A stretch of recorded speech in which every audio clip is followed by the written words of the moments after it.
I ended up seeing my grandmother at my cousin. Her baby passed, so I ended up seeing her and my aunt at a funeral. And I go up to them and I'm like, "Where's my baby?" Y'all, I kid you not. My aunt, she never looked at me. My grandmother, she says, "You have other children. He's fine. He's fine. You need to worry about your other children." They're like, "Oh, we did a closed adoption back in 2017, April of 2017. So I'm like, if I've been to the house, 3 or 4 times with the police well before April of 2017, how did y'all go about adopting my son? When they were looking him up by his maiden name that I gave him, that they didn't see anything because they changed his name, they changed his birth certificate and everything, y'all. Hold on. So yeah, like even now, I couldn't even tell you what my baby voice sound like. Like, you know, a mother, I don't know his favorite food. What did he like to do? I don't know, you know. And I really beat myself up about it. Just if anybody can help me, know anybody that can help me, please. Because the courts, they clearly playing in my face. Like, they've been had for years. Family been playing in my face. Police been playing in my face. So, please, just please, okay? Welcome back to another episode of Clock Talk Conversations. I'm your host, Fahim, and today we got some more TikTok content. Part 1 on how my grandmother and my aunt secretly adopted my son. What in the world? I'm not here to waste your time. Like, comment, subscribe if you want to see more, and let's get into it. Okay, this is part 1 on the story time on how my grandmother and my aunt secretly adopted my son. Now, this story time is probably going to have a lot of family members upset and uproar, but it is what it is. And I miss my baby. And I've been coming to God and praying, asking, like, what is it that I can do? Because I really miss my baby. And he's been putting it on my heart to come to social media. And I've seen the impact on social media. The impact that social media has on people and things. And I'm just praying that this gets into the right hands. Someone that can really help me. So a little backstory on how my grandmother ended up with my son. So by the time I was 18, I had 2 babies. Nothing to be proud of, nothing that I'm bragging on. But no excuses, but this is how that ultimately became my reality. So I was being essayed by a family member. And I brought it to the school's attention, counselors, family, all of that. And, you know, black people like to sweep everything under the rug in the household. And I was told, like, if you tell them that this is really happening to you, then they will take you and your siblings and you guys will go in the system. Now, I'm young, so I'm the oldest child, and I love my siblings. I want to protect them. So I'm like, okay, I'll tell them that I was lying. So that's what I did.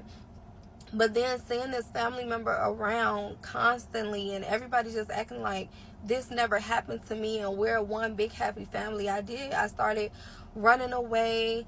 I was hurt and I didn't know how to, like, express that. I didn't feel safe expressing things to this family anymore. So, yeah, I ran away and I was labeled as this bad, defiant child, but no one really talked about what went on with me, you know. So hold on.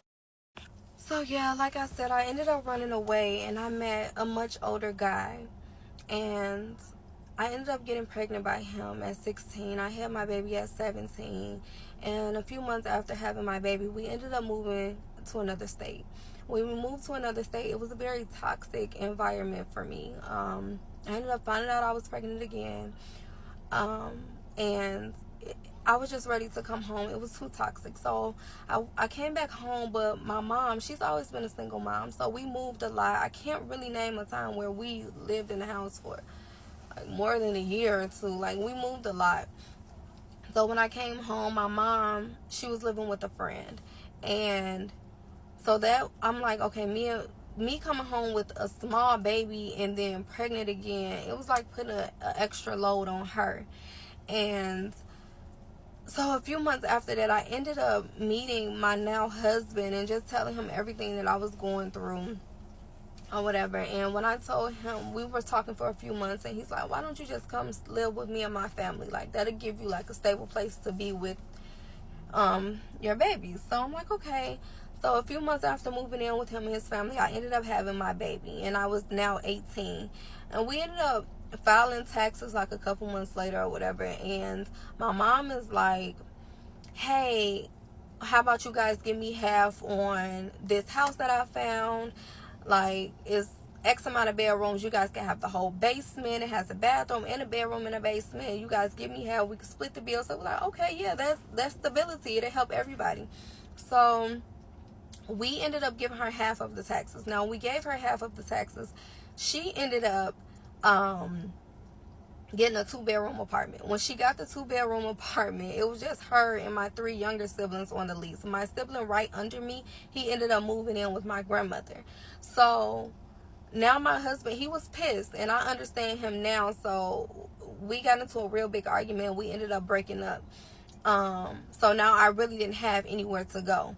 Now I was living out of my car with me and my 2 babies. Now my mom did help. She'll babysit my babies while I worked and everything. But my son, he was very colicky, so he was real fussy.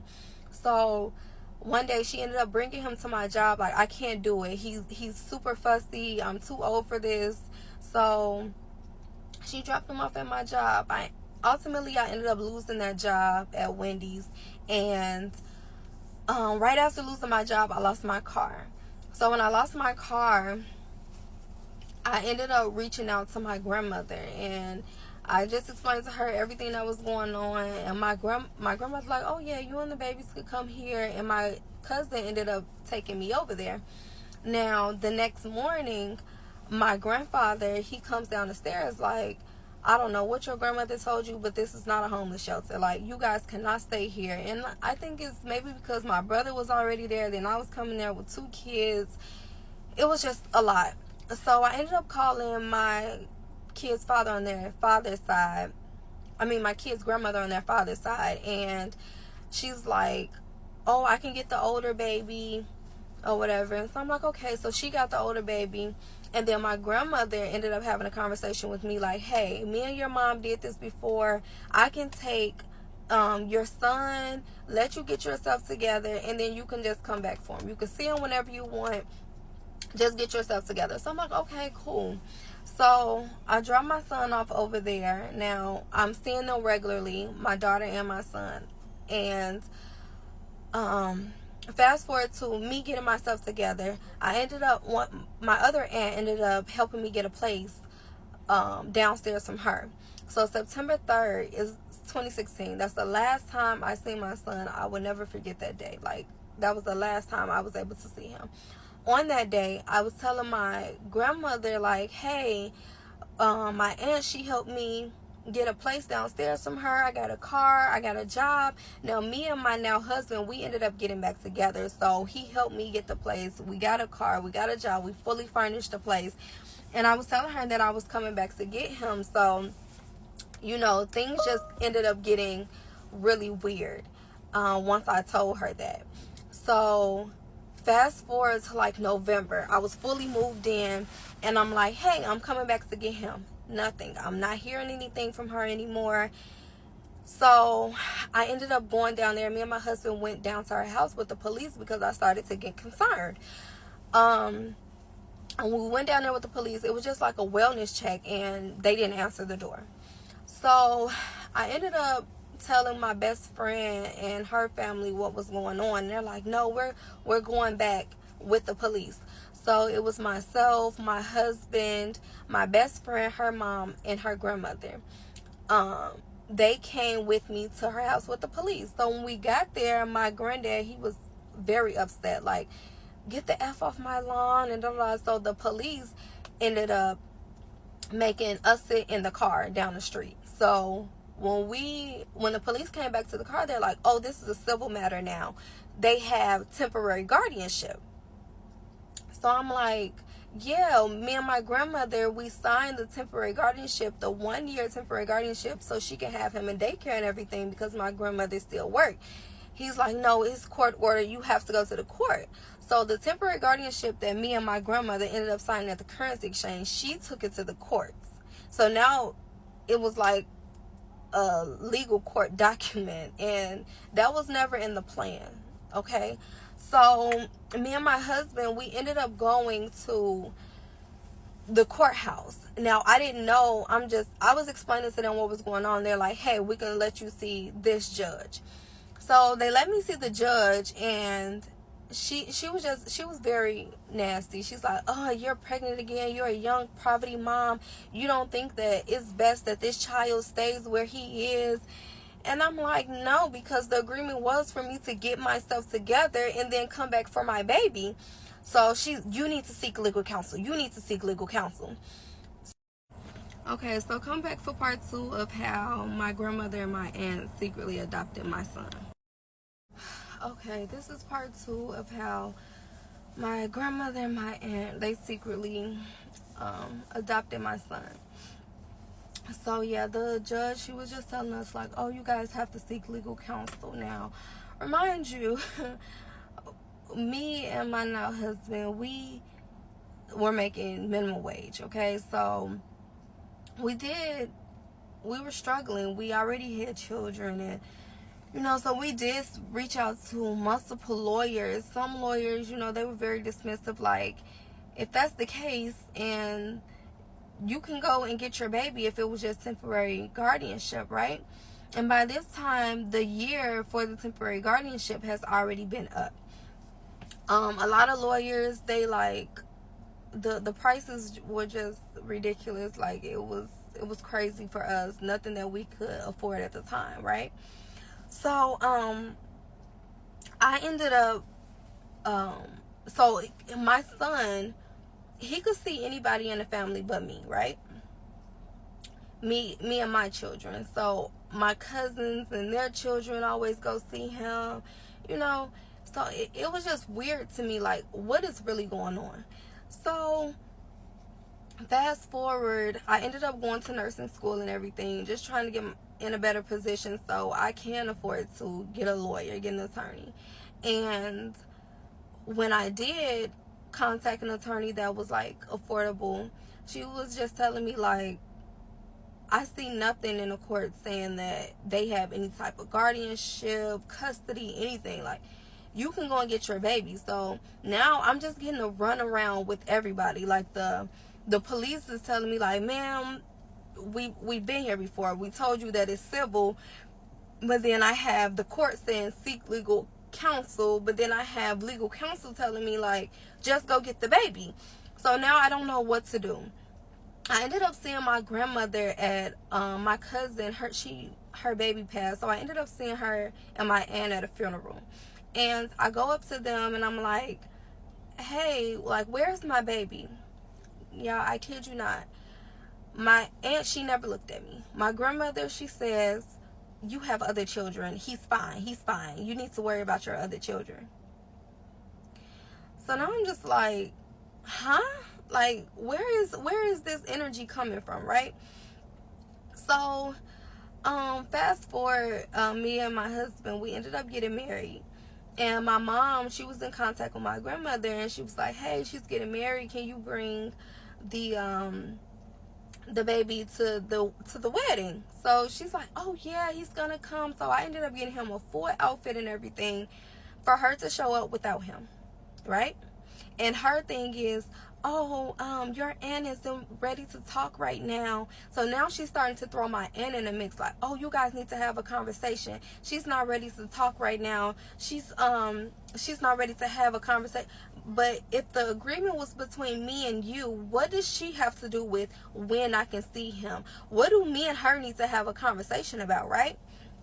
So we're going through all of this. My oldest daughter ended up finding him on Roblox. And she ended up just talking to him and telling him like, hey, our mom, she wants to see you. She missed you. And, they took you from us. And so they ended up finding out, and she was no longer able to contact him on Roblox. Like, they ended up taking his phone or some weird stuff, right? So fast forward, my uncle, he ended up coming home. And when he came home, he had ended up doing like 20 years in the feds. So when he ended up coming home, of course, he want everybody to be a big happy family. He's trying to figure out the disconnect, right? So they're telling him whatever they're telling him. So Christmas rolls around, and my grandmother is telling him like, oh yeah, she's more than welcome to come see him for Christmas. She's more than welcome to come, making it seem as though they've been welcoming me and I haven't been coming. So I buy all of this stuff for him for Christmas, and I'm excited. I had told the kids like, hey, we get to go see your brother. Hopefully we get to bring him home. We get to figure out what's going on. And she's just like, Christmas Eve, she's like, oh no, your aunt, she doesn't want any misinformation given to him. Misinformation? So now my uncle, he's like, okay, I call BS. Like, what is really going on? So he's like, I'll bring the gifts that they bought to him. So she's like, no, he can't have any gifts from her. This is my aunt. Like, no, he can't have any gifts from her. So he's like, why not? Like, what? You guys, so my uncle is getting upset. Like, you guys don't even have custody of him. Give her baby. Like, everybody in the family at this point is like, just give her baby back. Give her baby. No. So I ended up finally finding an attorney that was willing to just listen to me and look into the case and actually see what was going on, right? So he's like, I don't see anything saying that they have custody or guardianship or anything. So I'm going to send them a letter to their house addressing everyone that lives in the house to return the child that does not belong to them. Mind you, my son, he's never been to school. He's never been to the doctor since he was a little baby. And I took him to the doctor. He doesn't have a social life. My aunt, she says that he's being homeschooled by my grandmother. Mind you, my grandmother is old, okay? How is she homeschooling him? So he puts all of this in the letter, like he's not in school, he doesn't have a social life, like you guys have no rights to this child, right?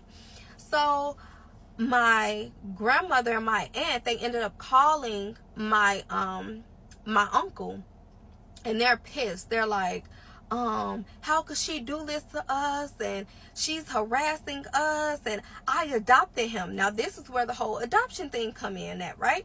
So she's like, I adopted him. I adopted him back in 2017. My aunt adopted him back in 2017.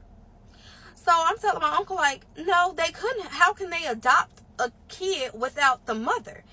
How is that even possible? If I gave my grandmother temporary guardianship of my son, how was my aunt saying that she adopted him, right? So my uncle was like, okay, she's saying that y'all didn't adopt him. It's nothing popping up in the courts or anything. So if you adopted him, then respond to her lawyer and let him know that you adopted him. So she has an attorney respond to my lawyer saying that they did a closed adoption, and that's why we can't find the adoption, right? They're like, oh, we did a closed adoption back in 2017, April of 2017. So I'm like, if I've been to the house, 3 or 4 times with the police well before April of 2017, how did y'all go about adopting my son? So my lawyer is like, okay, well, what is the case number? Like, send us a case number. And she's like, oh, well, I spoke to your client April 12th of 2017, and she said that she received our summons, and how could I let someone adopt her baby without her knowing? And so I tell my attorney, like, no, I had my other son April 12th of 2017. There's no way that they spoke to me. I was in active labor. How did they speak to me April 12th of 2017 for adoption, for a closed adoption to be done and finalized by April 27th of 2017? So that means you guys had to start the adoption process when I first gave you my baby? Like, I don't even have the words for that, because So fast forward to all of this happening. Now all of a sudden my grandmother knows my number, right? My grandmother calls me one morning and she's like, oh, the whole family is in an uproar. This is what happens when people do sneaky things behind people's back. I never knew that you didn't know about the adoption. I thought that was a conversation that you and your aunt had. She told me you guys had a conversation, and my thing to her was, if me and you had an agreement, how did you think that me and her, like, you didn't think to come to me like, hey, me and you had a temporary agreement for this child, and now she's coming to me saying that you said you can adopt him? And then come back for part 3 of how my aunt and my grandmother secretly adopted my son. Okay, so this is part 3 on how my grandmother and my aunt, they secretly adopted my son, right? So as I stated in part 2, my grandmother ended up calling me. And after all this time, she finally knows my phone number, right? Because previously, like, I would try to get in contact with her through other family members, and she would just be like, oh, she hasn't tried to call me. I haven't gotten any text from her. Or she'll act like, oh, girl, I got this iPhone and I don't know how to work it, you know. So she even told my mom one time, like, the number you gave me, every time I call that number, a white woman answers. But once my lawyer sent what he did to the house, now all of a sudden you know my number and you're calling me trying to clear your name, trying to make it seem as though you didn't know that I knew nothing about an adoption, which makes no sense to me. So in the midst of the conversation, she's just like, oh, you have to understand, like, me and you, we can bear children. She got so attached, she can't bear children. This is hard for her. So my question is, it's supposed to be just, you know, F how I feel and F my feelings. F this being my son because she can't bear children. Like, I'm supposed to put her feelings before mine. And then the way that it was just, that you guys went about it, it was just all wrong. So she did all of this, and I have this recording. I don't know if I want to drop the recording of our conversation yet, and like all of the emails and stuff from the different attorneys, because I am still trying to, you know, seek the legal action. So I don't know if that would affect anything. But yeah, I recorded our whole phone conversation, right?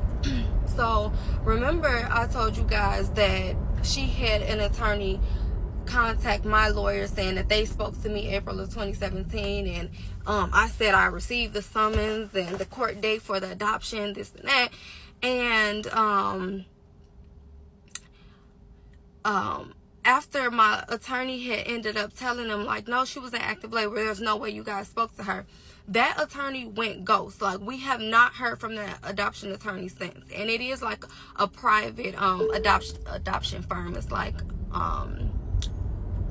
a self-owned business. So she has another attorney end up contacting my attorney. Now, when this attorney contacted my attorney, she's like, oh, we did publication of notice because my client couldn't find your client to summons her, so we put it in the newspaper.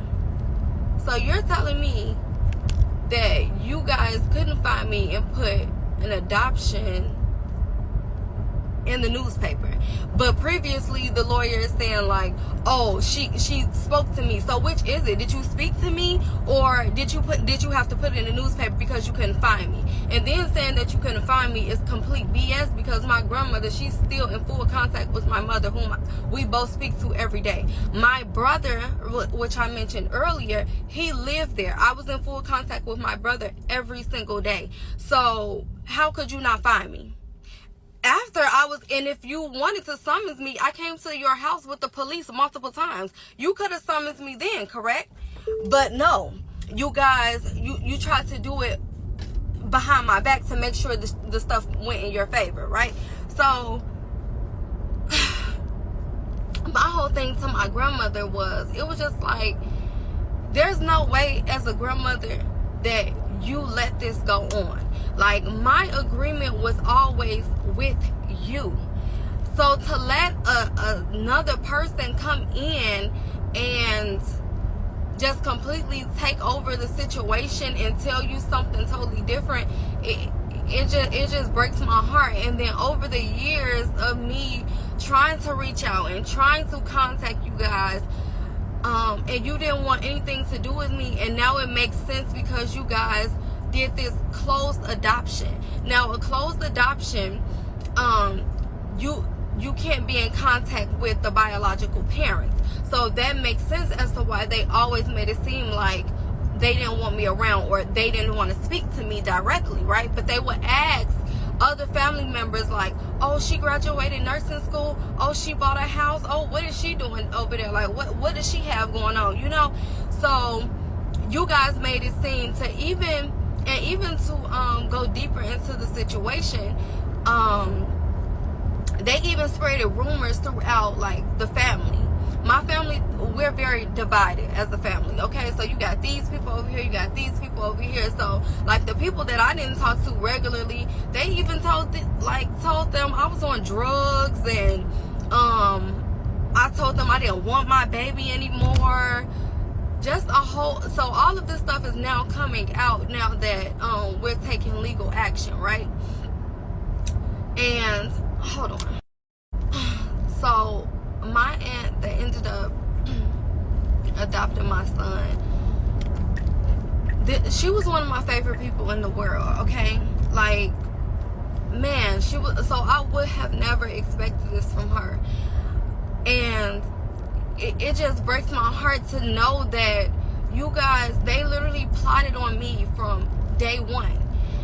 For me to sign a temporary agreement February of 2016, to come back November of 2016, December of 2016, February of 2017, March of 2017, and for an adoption to be finalized April of 2017, that means that you guys already had this in the works. You guys already started the adoption process when I first signed a temporary agreement.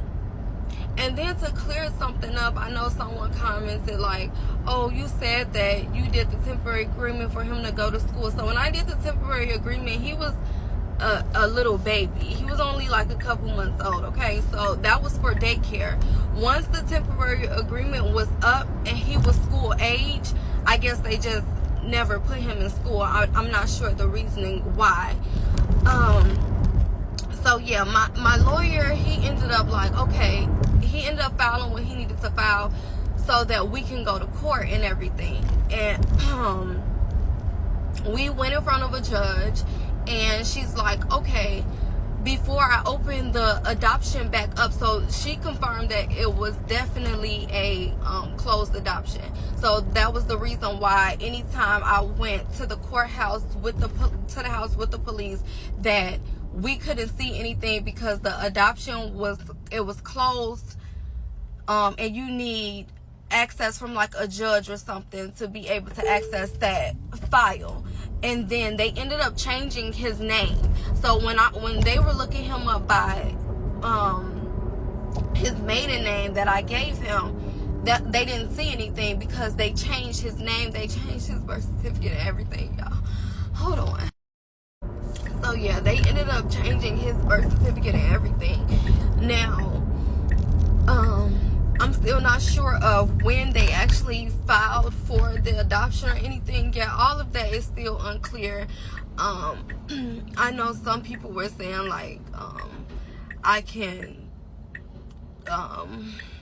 bring them up on kidnapping charges or whatnot, and that's definitely been a conversation. It's just hard. It's hard, and you know, now that my lawyer had ended up getting it, hold on. So yeah, so now that my lawyer had ended up getting it in court and everything, and the judge, she's like, okay, I'm gonna set a court date, and when we come back and revisit this, she wanted to hear my arguments on why I feel like the case should be reopened, and then she wanted to hear their argument solely based off of why they feel like the case should remain closed, right? So Now, mind you, I have the text messages, the pictures, like emails from different attorneys over the years. I have police reports. I have literally everything showing that I've attempted multiple times to get my child, right? So, I'm running out of time. Come back for part 4 on how my grandmother and aunt secretly adopted my baby. Okay, so I knew I would get like comments like this, you know, people being rude and then not listening. So you commented twice saying blame myself and I left him and all of this. But if you would have listened to the video, you would have heard me say that I came back multiple times with the police and that I have the police reports. Okay, so I never left him for just to leave him. Okay, the temporary agreement was for 1 year. So if I came back way before that 1 year was up with the police and I have police reports proving those facts, how did you come up with this comment? So, you know, I really beat myself up about a lot of things. And this is really one of them. Because, you know, me being so young, I wasn't even realizing that, oh, they wanted all these updates on how I was doing and what I was doing because they knew what they were doing behind closed doors, you know.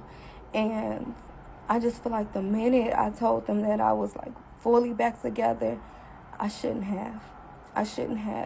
And then to take it a step further, I honestly, I just feel like if I knew what I know now, I would have living in my car, anything. I would have lived with my kids on the side of the road in a cardboard box before I gave them to anyone that I thought I could trust, you know. And it's not like I gave them to strangers or anything. It was family, so I was not thinking that it would ever come to this.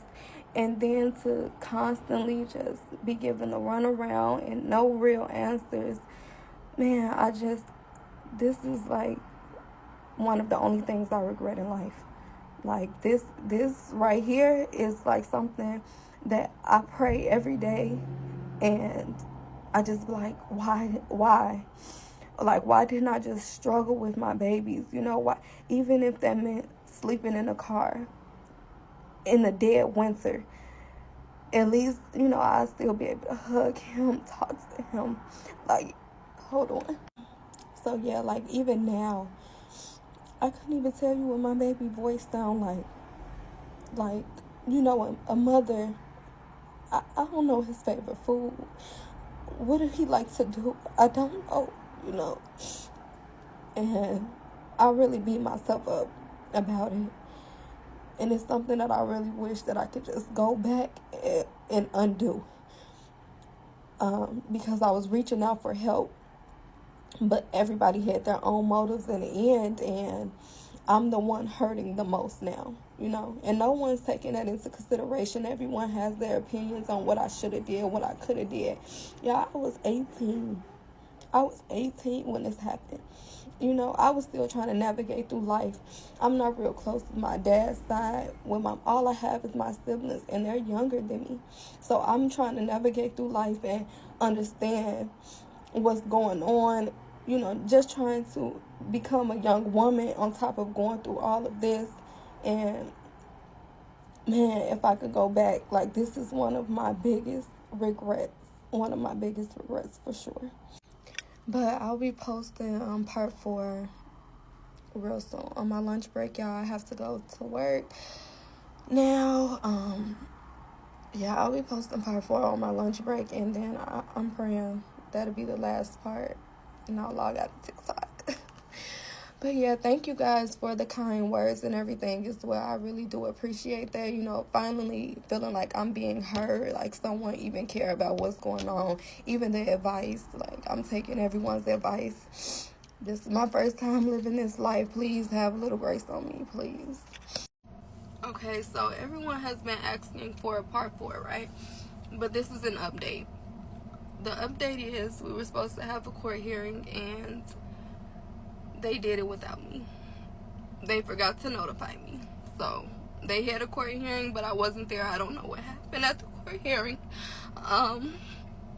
My lawyer did contact me, and I'm supposed to discuss with him what happened and what we can do moving forward. So as of now, I cannot give you guys a part 4 until I know what's going on, or what I can say, or how we will go moving forward. But all of you that's in the comments saying, oh, you waited 10 years, it's been 10 years, this is why it's been taking so long, okay? This is how the police have been doing me, the court systems, my family. Because how do you have a court hearing and not notify me? Forget to notify the person that has brought all of this, or trying to bring all of this to court. I don't know what to do. So at this point, I'm just like, anybody that can help. Like, I'm not asking you guys. Someone said in the comments, like, oh, what do you want us to do, right? But I want you to repost. And if that's hard for you, okay, don't do it. And all of the rude ass comments, like, I'm gonna tell y'all right now, G. I'm trying to change and hand a lot of things over to God. But baby, I'm not gonna keep on. You think I need the negativity as much as I'm going through right now? Yes, it's been 10 years. Yes, I'm just now speaking out, but I've been fighting. And if I have to fight for 10 more years, I will, because that's my baby. So if you don't have anything positive to say with everything that I'm dealing with mentally, please just keep it moving, okay? And I know I came to the internet, and y'all biggest thing is, oh, well, you put your business on the internet. I understand that, but if you don't have nothing nice to say, don't say it at all, because I'm over it. But to everybody that have been supporting me, thank you. And this is the update moving forward. But a lot of people even ask, like, oh, why you ain't try to get your baby out the house? Like, I tried that. I've been there with going to jail, having to bond out, but just growing and getting older, it's like, do I want to keep going down that road? You know, coming in their neighborhood, causing all this commotion, going to jail, having to bond out, when I could really be putting all of that energy into lawyers or whatever other route that I can take. So it's not that, oh, all of a sudden I'm trying to get my baby. I've been trying, okay? And I'm trying to stay strong mentally. I am. But y'all, just if anybody can help me, know anybody that can help me, please, because the courts, they clearly playing in my face. Like, they've been had for years. Family been playing in my face. Police been playing in my face. So please, just please, okay? So, what do you guys think about this story time? I think that this is incredibly sad. I think that this is a story of master manipulation on the part of the grandmother and the aunt. I would like to start off with her talking about the SA that she experienced as a child. I know that it is very easy to generalize amongst everybody, especially when you feel so much pain and frustration as the sister does here. But let's be realistic. It is not just a black thing for families to sweep SA under the rug. This is something that happens in all cultures and all communities, but that does not then invalidate her story or the pain that she felt when she was experiencing those things. In addition to that, she spoke about how she was being SA'd and she decided to run from home because she wasn't being listened to. And then afterwards, she found an older man that she ended up getting pregnant by at the age of 16. This is something that I've spoken about in previous videos of how when individuals are raised by their family but are not experiencing love from their family, they go out into the world trying to experience that love somewhere else, and it leaves them susceptible to being taken advantage of and manipulated by others who do not have their best interest at heart. And that is what resulted in her getting pregnant 2 times by a much older gentleman. Another thing, she lost her job and she lost her car. That is just a lot. Okay, that's a lot for a 16, 17, 18-year-old to go through. That's a lot for anybody to go through. To lose your employment, a sense of financial stability, and also lose the ability to drive from point A to point B and have proper transportation. That's a whole lot to deal with, especially whilst having those 2 children. And the mother and the grandmother were completely playing in her face, as she said, when they alluded to the idea of taking care of her children, acting as if they had her best interest.